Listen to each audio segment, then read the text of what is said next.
Welcome aspirants. Today I'm here with you all to talk about a very special B school, which is known as Institute of Rural Management, which is in the business of advancing pro-social change with management knowledge. Many of you would be familiar with this face, Dr. Verghese Kurian, whose centenary celebration is actually going on right now. He is the founder of not only IRMA, but he's the founder, he's the man behind the brand Amul that we all have grown up with. I would like to kind of now, as you can see on my slide, that what he said that India needs to show an honest face, a kind face, a human face, and not an arrogant face as the powerful nations of today. What we need is good management with people's power, and good management gives this power the right direction and trust, and nothing can then support India. So with this ideology that Dr. Kurian, our founder, had, IRMA was started in 1979. So this is where you can see the seeds of IRMA is in actually creating an alternative management education in India, which is pro-poor, which is pro-people, which would believe in we and not necessarily believe in I.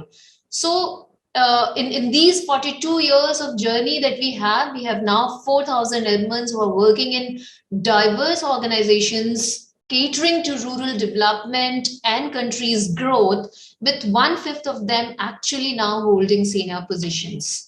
So what are our strengths, through our innovative curriculum design of what our program we call postgraduate program in rural management?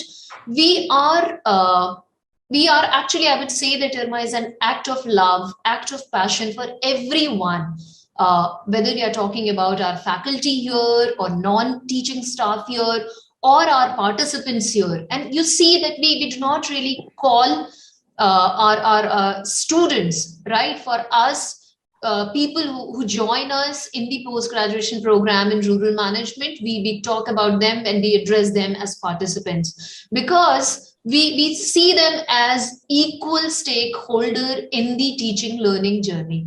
So what is our value ecosystem through which we try to nurture you all? This is empathy, honesty, and integrity. Empathy, if you would know, if you have heard about Satya Nadella, who is a Microsoft CEO right now. So he talks about empathy in his book, Refresh. And a lot of research is saying that the best leadership comes from the leaders who are more empathetic. But I would say that with vision of Dr. Kurian, IRMA was much ahead of its time.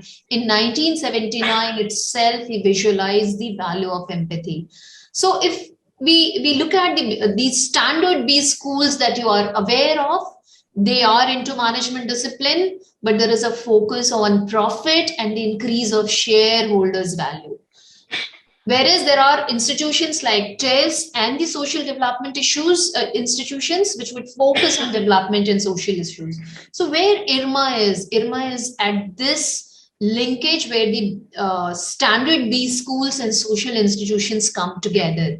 So here our prime focus is on management, but the focus is different from the standard B school. It is about equity and increase of stakeholders' value and not shareholders' value. So what are the areas of focus for us in the rural management curriculum? Banking, financial services and insurance, agribusiness allied sectors, the development consulting and public policy, and government missions. Like a lot of Vermans are right now working with Niti Aayog, with national livelihood missions, and they are into big data analytics and technology.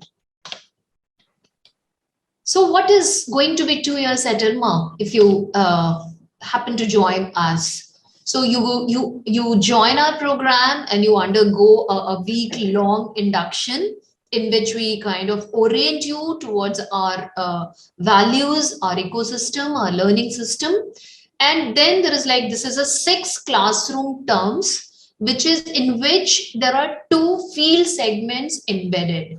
So which is the rural immersion segment, in which we send out our participants to villages where they spend 9 weeks with the host family and explore the rural realities. And that term 1 and term 2, along with rural immersion, helps you build your foundation. So it is something like, say, to take up any sports, to now you do some bit of warming, jogging, running, which is important for you to take up, say, whether you are playing tennis or you are playing badminton. So these foundational courses on managerial economics and rural sociology, on management philosophy, etc., becomes very important. And there we create that.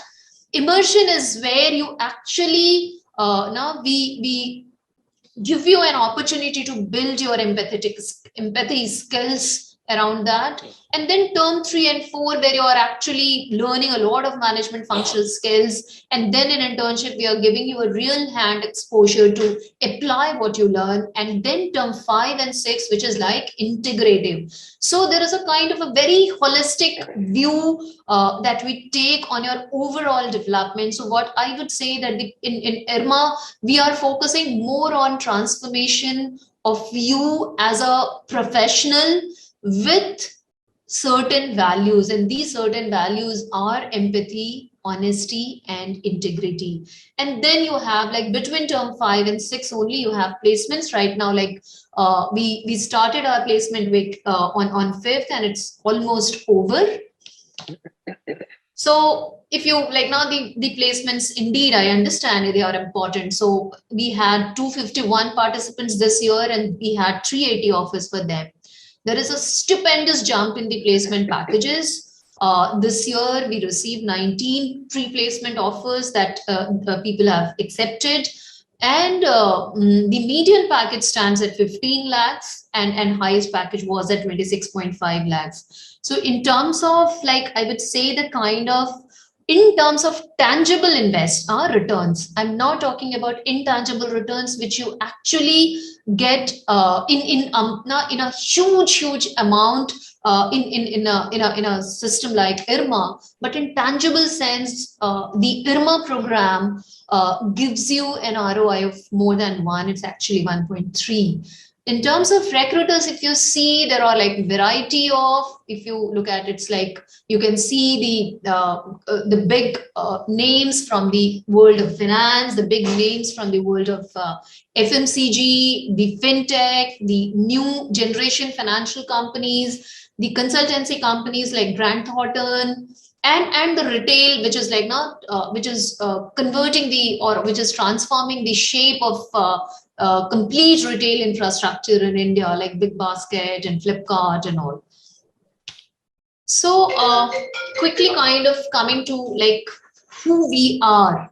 So we have now this 3,800 plus alumni, and many of them, if you see, like in FMCG, while the Amul is headed by Mr. Sodhi, who is our first batch Irman, and Forbes 30 under 30 Shefali, who is a 35 batch Irman, is handling the brand Amul Cool. And then I have Mr. Shiv Kumar, who is heading the agribusiness division of ITC.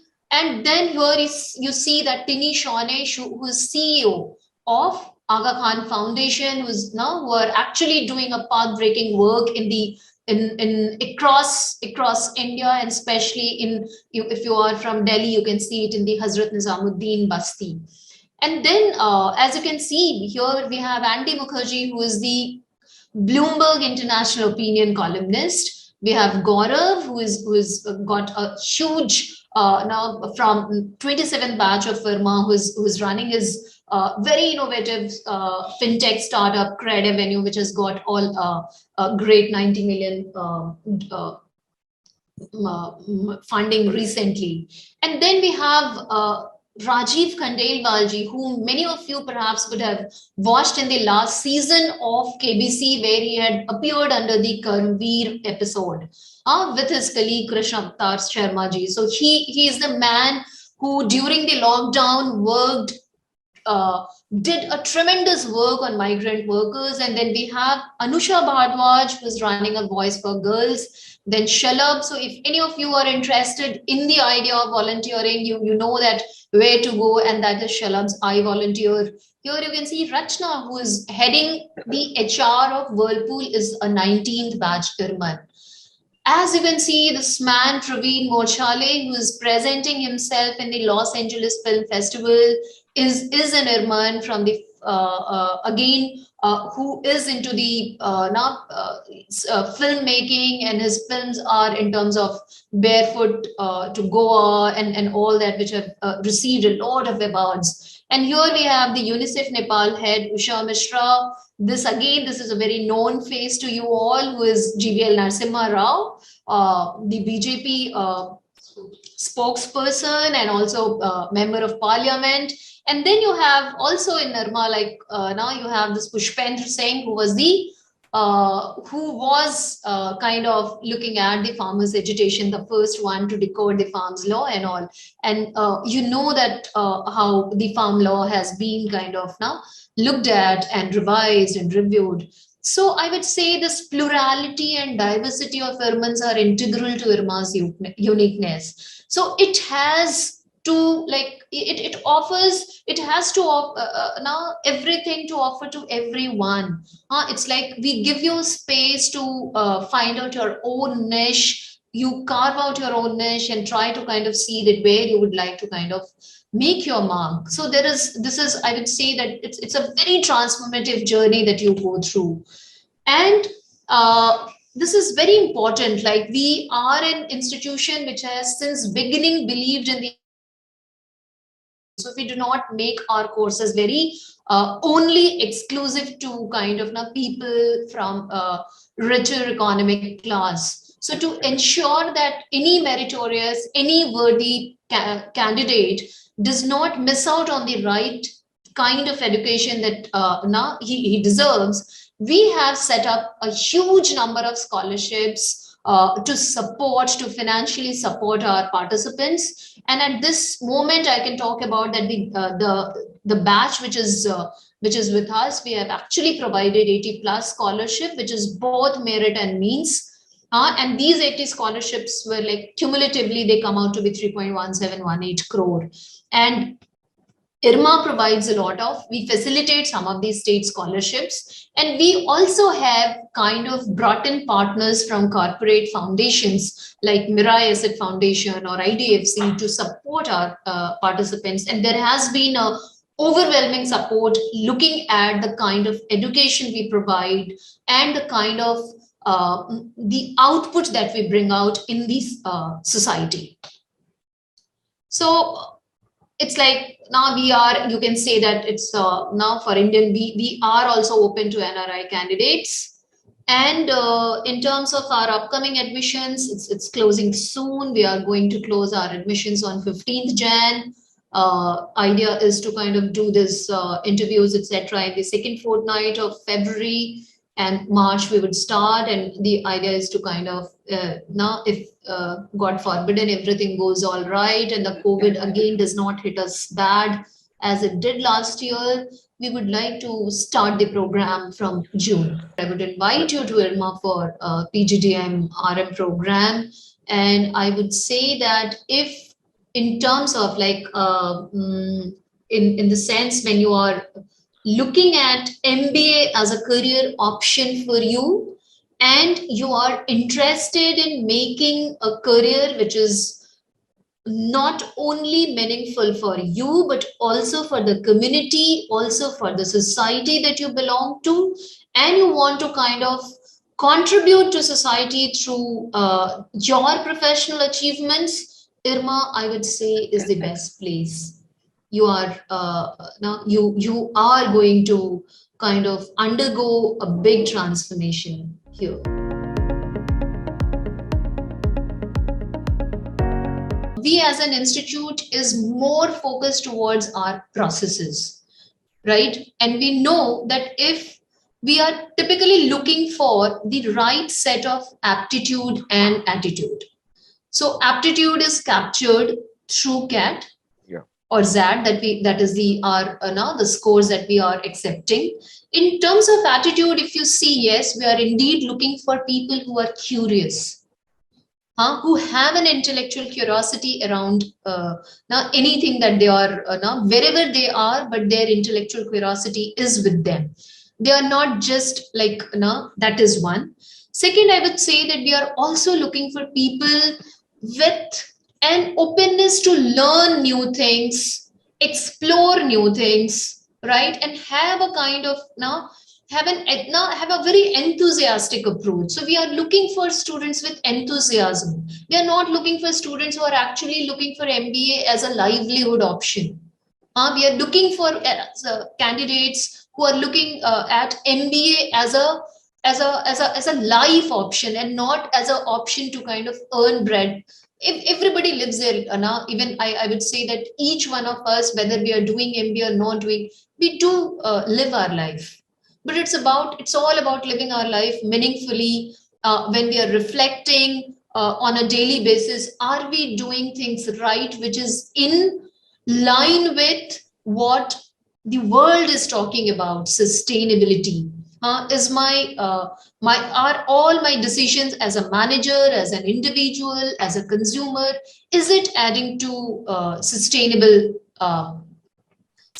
development goal? Are we contributing to that, right? So we look at ourselves in the global sense, and this is the kind of people we are looking at.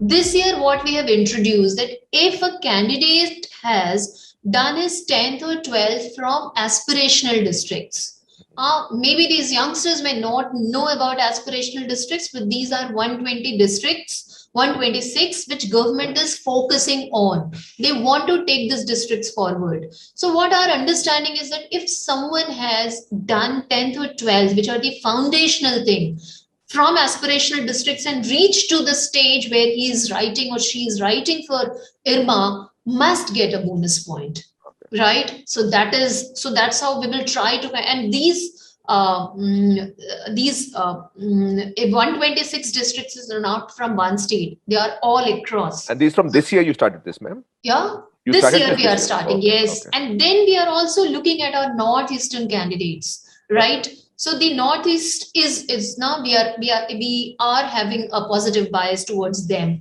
Okay. So that's how we have a regional diversity now scoring. Okay. Similarly, if you see, we are looking for people from a good academic pedigree. So this year's selection process is also but overall, not at the shortlisting stage, because see, we are giving 35%. We have increased the weightage to PI. We have removed GD and we have increased the weightage to PI. Gender diversity is here, it's like 30% plus. Okay. So in the batches, I would say it varies from 30 to 40%. Yeah. We have diversity bonus points for women, transgender. Alumni network, we are the ones. See, that is where you will find that now the visionary that Dr. Kurin was. In the first batch of IRMA, only it was envisaged that there would be an alumni association getting created, right? And we have our registered body, IRMA Alumni Association, right? So they are Alumni Association is like we do run a variety of things in collaboration with them, because they are the rural management is our discipline, which is now where we are building the theoretical underpinning of the discipline from the practice world. So all these that we are talking about, these are very like we create, we have an industry connect. So for us, industry does not mean only corporate world. For us, industry means corporate world, CSR world, the grassroots development world, the world of government agencies, the world of international agencies. And everywhere you will find that urbans are working there. So a lot of like that is where you will find that if you look at the ICICI or you look at now the new agri-tech startups or financial fintech startups, which are trying to kind of capture rural, they all are, you will find either founder or co-founder is an Irman, or Irmans are in a very now superior position, in a very senior position there. And alumni, we have a very strong connect with alumni. Internship recruiters and our final recruiters, more or less, there is now they are same. There is a huge overlap. So a lot of now, if you see, it's like in terms of internship, if we are talking about marketing internship, they are going for developing. It's a kind of a marketing analytics role that they are getting in internship. When we are talking about they are going to the consulting, they are actually getting associated with a running live projects in that consulting, and they are helping the partner in doing that. So either it could be a field-based assignment, either it could be a data analytics, because in our program, we are focusing now a lot on data analytics, right? So this you will be surprised to know, or you may not really look at it, but we are running courses on machine learning here. We are running courses on big data analytics here. The difference is that when we are doing this, the idea here is that how we can make use of all these tools, the cutting edge analytical tools, to the advantage of underserved. So you will find that we are in corporate world, but we are actually pressing for a pro-poor business model. First thing, rural management we do not give you any specialization.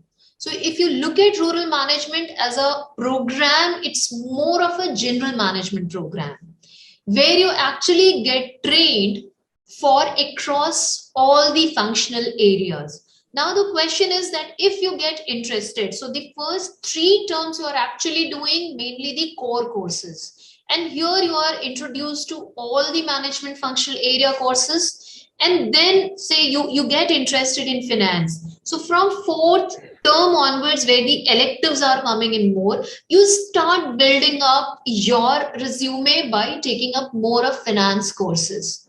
But I would say that still there are many core courses which would not kind of hamper you or would restrict you from getting into a marketing role or getting into an operations role, right? Because there is like, typically I would say that after internship, you make up your mind that where you would really like to go, right? And that's how after internship, you have actually 3 classroom terms in which you actually build your, but as such, it is like, I would say that rural management program actually opens up variety of sectoral options for you. So this is a program where you come from a BSc background or a BCom background or an engineering background, and you get fascinated by the world of agribusiness and you make your career in agribusiness. Okay, so see, we are going to do the shortlisting based on only the CADSAT score, right? And we typically do not announce the CADSAT percentile, because now only after the applications we close it, then we kind of now define. So we decide on our cutoff. So that is one. And then this year we have kind of introduced what we are calling written ability test. So this written ability test, which they will have to kind of which is just like 200 to 300 words, they have to articulate their thoughts on a given topic. So the topics would be from the what is happening around us, right? So again, you can say that this is a tool to basically understand, assess their intellectual curiosity. Our flagship program is open for freshers and also open for people with work experience. But our PRMX program is only for working professionals with minimum of 5 years of work experience in managerial position, right? So when we are talking about 5 years of experience, we are not necessarily looking for a experience of a tutor for 5 years. Similarly, even in our PRM, when we look for work experience, we actually look for work experience which is managerial in nature, and not necessarily any kind of work experience is going to be valid. Yes, we have an academic diversity score. Okay. So we do, because see, typically what has happened in the past one decade, the entire graduation became engineering graduation. Okay.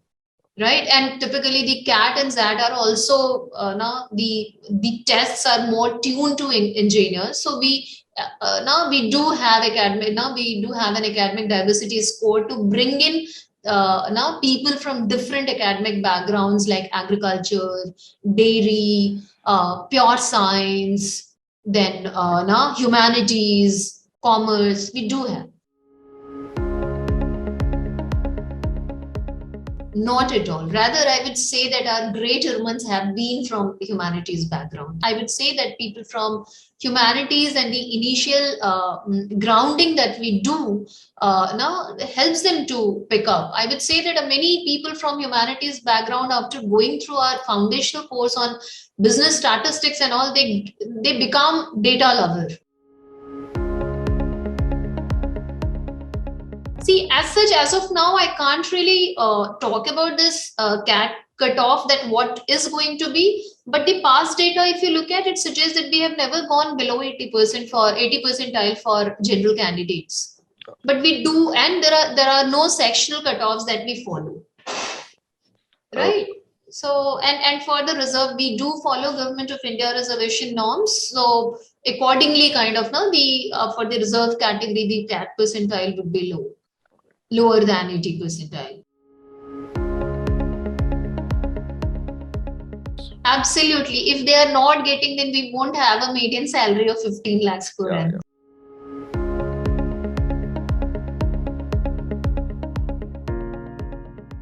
If you look at this year, the kind of role, if we talk about FMCG, these roles are either the role of brand managers. Like I talked about, she's a very young girl from PRM 35, now from our 35th batch, Shifali, who is the brand manager of Amal Cool, and we have seen that how the in COVID, the kind of work she has done, she was rewarded for that. So in FMCG, typically I would say it is brand manager and sales manager role. But sales manager is for a larger territory. That is. Then if you look at in terms of agribusiness sector, our IRMAs, our IRMA graduates are valued for the sourcing, strategic in a very strategic role. When you look at the BFSI, the banking, financial services and insurance sector, they are going into the product development role, risk management role, and also in the role of relationship manager. Right. And then if you look at the development consulting and public policy arena, there you will find that there definitely no institutions graduate would start at the partner level, but they are starting at the consultant level. Right. And all these multinational, multilateral agencies like UNICEF and all, they are again going as consultant. So the roles are, as I'm saying, that in FMCG, you would be given roles of brand managers and sales manager. In case of banking, financial, you are getting the role on the which is related to the product development, risk management analyst, relationship manager, right? Then if you're looking at the now the consulting agencies, you are actually getting the role of consultant, right? Then so it's typically you do not join at a now, or sometimes like they have, because we get a lot of freshers in our program, right? And a lot of organizations come to us to recruit for their now management trainee programs, because they now the organizations like say Metro Cash and Carry, or when we are talking about Flipkart, or you're talking about Big Basket, ITC, ICICI Bank. Now, so sometimes they come now they have a very well defined, well designed MT programs. So they take our freshers for that. Whereas if you look at the now people who come with some work experience, and typically we have now we do provide. There is again a positive bias towards people with work experience, but only up to 3 years, not beyond that. So there we kind of now they take up roles at a like now which is between, I would say, the now between middle management and junior management cusp. All the organizations which are also visiting the bigger institutions like IIMs and visiting us, the pay parity is the same. I would say if you are looking for three things, three criteria, you check for the profile of faculty, because you are going to learn from them. So if they are not good, they are not going to help you in transforming yourself as a great professional. Second thing, I would say that you look for the kind of peer diversity that you would be getting in. Because another learning, which a big chunk of learning that happens in B school, that happens through peer learning, because it's the program is tuned towards project work within the classroom, presentations, teamwork, etc. So if you get more exposure to working in team with diversity, you would do very well as professional. So look for that. And third thing, I would definitely say that you look for the kind of career options, the variety of career options, diversity of career options a B school is going to provide you, right? So look for, do not just look for their median package and all, look for the entire placement report. I was really very happy to kind of get these questions on that. What kind of roles are being offered, right? Will I become a field sales representative after doing an MBA from a college? No. So that is where now, is it matching your aspiration? And last but not the least, I would say that any decision should not be solely based on your benefits that you would get. You should also look at the costs that you are going to incur. So look for like what is the fee structure, what are the financial support structure, the fellowships, the scholarships which are available now at an institute, at a B school. So these four things, and do a kind of good maths around it, and I would say that you would know where you should go. Yeah, I think thanks, ma'am.